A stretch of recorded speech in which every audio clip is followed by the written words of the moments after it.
Everyone and welcome back to our channel.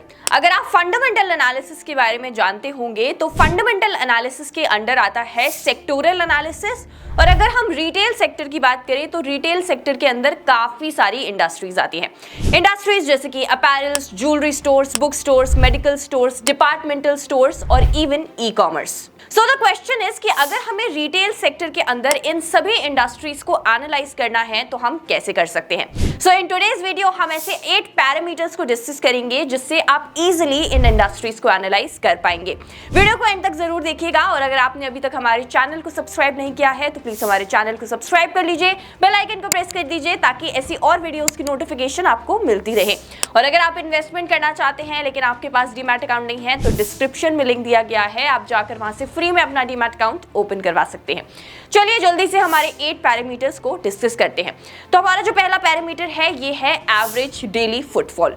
Now average daily footfall का मतलब होता है कि ऑन एन एवरेज एक रिटेल स्टोर के अंदर कितने कस्टमर्स जो हैं वो विजिट कर रहे हैं स्टोर को। उसके बाद हमारा सेकंड पैरामीटर आता है which is average conversion. Now average conversion का मतलब ये है, यहाँ पे हम ये देखते हैं कि उन कस्टमर्स में से कितने कस्टमर्स हैं जो एक्चुअली स्टोर से कुछ बाइंग कर रहे हैं। So amongst the customers who are visiting the stores, how many are there who are actually buying something. For example अगर किसी रिटेल स्टोर के अंदर 100 कस्टमर्स आते हैं और उनका कन्वर्जन रेट 80 का है, तो इसका मतलब ये है कि 100 कस्टमर्स में से 80 कस्टमर्स ऐसे हैं जो एक्चुअली किसी चीज को स्टोर से बाय कर रहे हैं, और 20 कस्टमर्स ऐसे हैं जो कुछ भी बाइंग नहीं कर रहे but they are just visiting the store. Now something very interesting to note over here is कि आपने देखा होगा कि अगर हम लग्जरी ब्रांड्स की बात करें तो लग्जरी शोरूम के अंदर काफी ज्यादा विजिटर्स आते हैं। लोग बहुत ज्यादा लग्जरी स्टोर्स को विजिट करते हैं क्योंकि दे आर वेरी अपीलिंग, लेकिन वहां पे कन्वर्जन रेट कम होता है। तो ऐसा जरूरी नहीं है कि अगर ज्यादा विजिटर्स आ रहे हैं, मतलब अगर आपका एवरेज डेली फुटफॉल ज्यादा है तो आपका कन्वर्जन रेट भी ज्यादा हो, ऐसा बिल्कुल भी जरूरी नहीं है। लग्जरी स्टोर्स का एवरेज फुटफॉल तो ज्यादा होता है लेकिन उनका एवरेज कन्वर्जन ज्यादा नहीं होता है। Now the third parameter is average bill value. Now average bill value हमें ये बताता है कि कन्वर्जन के बाद जब हम ये देखते हैं कि इन कस्टमर्स ने कुछ ना कुछ बाय किया है स्टोर से, उनके बिल की वैल्यू क्या है, मतलब कितना टोटल बाइंग करी गई है। सो एवरेज कन्वर्जन के बाद हम बिल वैल्यू को चेक करते हैं which comes under average bill value. Now again something to note over here is कि अगर आप इन तीनों पैरामीटर्स को एनालाइज कर रहे हो, कंपेयर कर रहे हो, तो आपको एक चीज को मेक श्योर करना है कि आप जिस इंडस्ट्री को कंपेयर कर रहे हो वो दोनों सिमिलर होनी चाहिए। मतलब ऐसा नहीं कि आप डीमार्ट को कंपेयर कर रहे हो किसी ऐसी इंडस्ट्री से जो कि डीमार्ट की इंडस्ट्री से टोटली डिफरेंट है। फॉर एग्जांपल अगर आप डीमार्ट को किसी कंस्ट्रक्शन कंपनी से कंपेयर कर रहे हो, किसी इंफ्रास्ट्रक्चर कंपनी से कंपेयर कर रहे हो, तो यहाँ पे ये सारे पैरामीटर्स वर्क नहीं करेंगे। ये पैरामीटर्स वर्क तभी करेंगे जब आप डीमार्ट को उसके एक सिमिलर कंपेटिटर से कंपेयर करोगे by using these parameters. For example आप डीमार्ट को रिलायंस स्मार्ट से कंपेयर कर सकते हो क्योंकि ये सेम इंडस्ट्री से बिलोंग करते हैं। Now if I talk about these parameters, तो हो सकता है कि आपको ये सारे पैरामीटर्स इजीली अवेलेबल ना हो। अगर आप एनुअल रिपोर्ट्स में जाएंगे या फिर आप शेयर होल्डर्स रिपोर्ट में जाएंगे तो आपको ये पैरामीटर्स बिल्कुल मिलेंगे अगर आप थोड़ा सा सर्च करते हो, but they are not very easily available. So now let's talk about those parameters जो आपको कंपनी की वेबसाइट पर मिल जाएंगे, क्वार्टरली प्रेजेंटेशंस में मिल जाएंगे और कंपनी की एनुअल रिपोर्ट्स में तो मिल ही जाएंगे। So the first parameter is SKU which is stock keeping units. Now stock keeping units इस पैरामीटर को हम एक एग्जाम्पल से समझते हैं। हम शैम्पू को एक एग्जाम्पल ले लेते हैं। तो मान लेते हैं कि ABC एक शैम्पू है। अब ABC ये जो शैम्पू है इसके काफी सारे वेरिएंट्स आते हैं और इसके वेरिएंट्स में भी काफी सारे साइजेस भी आते हैं। मतलब अगर कोई डिपार्टमेंटल स्टोर ये ABC शैम्पू रखता है तो उससे सारे वेरिएंट्स भी रखने होंगे और उन वेरिएंट्स के अंदर सारे साइजेस को भी रखना होगा। नाउ ये तो बात कर ली हमने ABC शैम्पू की। ऐसे न जाने कितनी सारी शैम्पू कंपनीज होंगी जिनके काफी सारे वेरिएंट्स आते होंगे और उन वेरिएंट्स के अंदर उनके काफी सारे साइजेस भी आते होंगे। नाउ बहुत बार ऐसा होता है कि किसी एक कंपनी के जो SKUs होते हैं जो एक डिपार्टमेंटल स्टोर मेंटेन करता है वो जल्दी सेल हो जाते हैं और किसी एक कंपनी के पड़े रहते हैं काफी दिन तक। तो ये कंप्लीटली डिपेंड करता है उस शैम्पू कंपनी की डिमांड पे कि एक्चुअली कस्टमर्स कितना डिमांड कर रहे हैं उस शैम्पू को। Now one thing thing to note over here is कि आप SKUs को इन्वेंट्री से कंफ्यूज मत करना। So the next parameter is number of stores. अब जिस भी रिटेल चेन के जो स्टोर्स होते हैं वो ज्यादा होते हैं, उतना ज्यादा वो रिटेल स्टोर एक्सेसिबल हो जाता है टू द कस्टमर्स। लेकिन यहाँ पे एक चीज ध्यान देने वाली ये है कि कई बार ऐसा होता है कि नंबर ऑफ स्टोर्स ज्यादा होते हैं लेकिन उनका साइज कम होता है, यानी कि छोटे स्टोर्स होते हैं।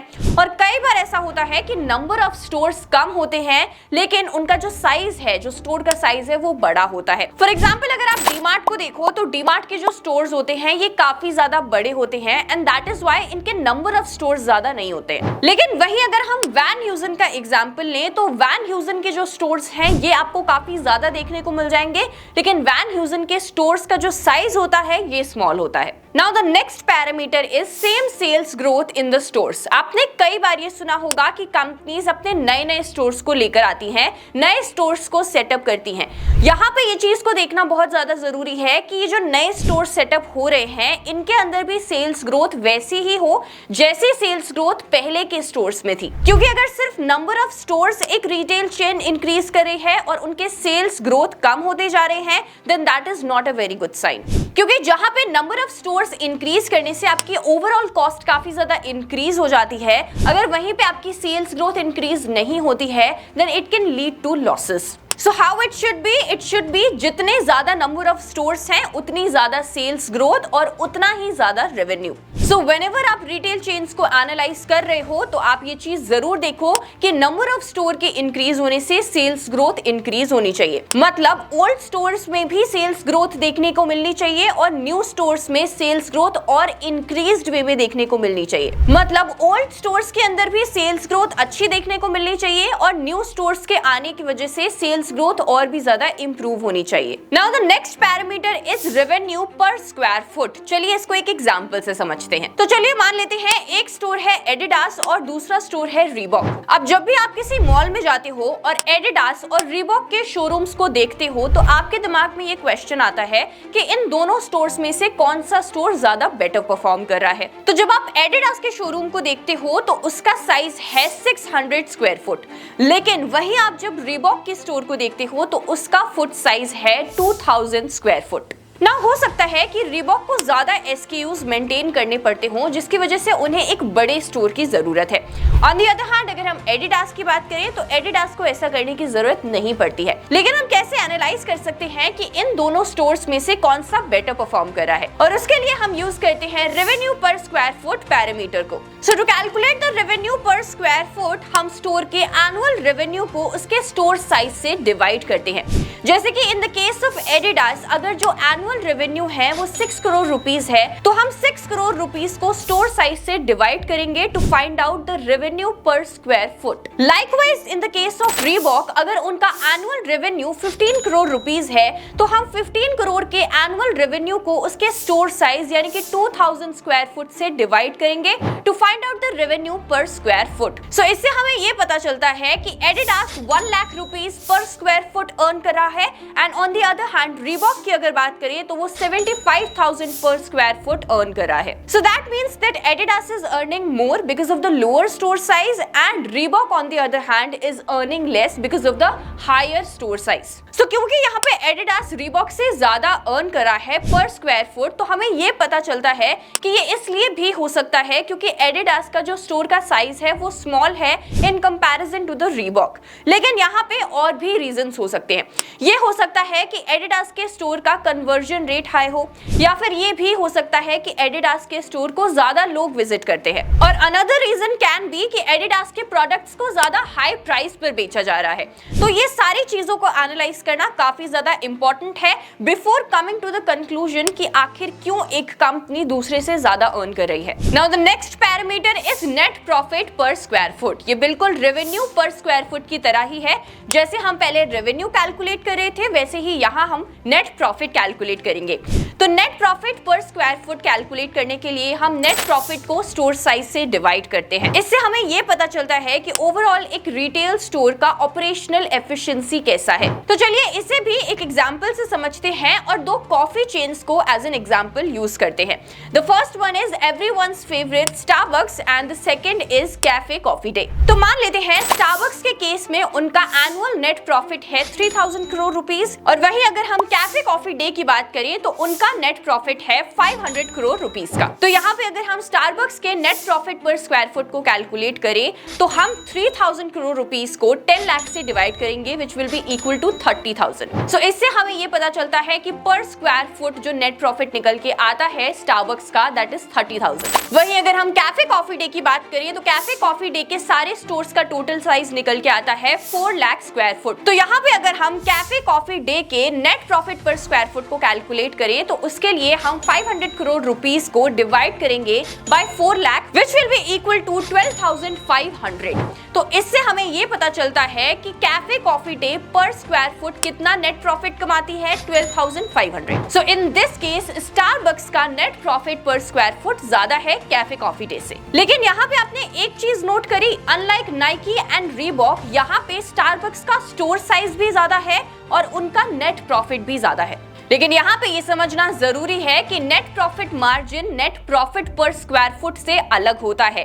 कई बार net profit per square foot ज्यादा हो सकता है लेकिन नेट प्रॉफिट मार्जिन्स कम हो सकते हैं। सो कई बार ये देखा गया है कि जो रिटेल स्टोर्स सिर्फ ऑनलाइन ऑपरेट करते हैं, ऐसे बहुत सारे रिटेल स्टोर्स हैं जिनके ऑफलाइन स्टोर्स नहीं है, जो सिर्फ ऑनलाइन ऑपरेट करते हैं, उनके जो मार्जिन्स होते हैं वो कंपैरेटिवली उन स्टोर्स से ज्यादा होते हैं जो सिर्फ ऑफलाइन ऑपरेट करते हैं, क्योंकि ऑफलाइन स्टोर्स के अंदर जो स्टोर्स को ऑपरेट करने की कॉस्ट होती है वो आ जाती है। So that was all about how you can analyse the industries under retail sectors. Video पसंद आया हो, इंटरेस्टिंग लगा हो तो प्लीज इसे शेयर करिएगा, वीडियो को लाइक करिएगा, और अगर आपने हमारे चैनल को सब्सक्राइब नहीं किया है तो सब्सक्राइब जरूर करिएगा। Thank you so much for watching. I will see you in the next video.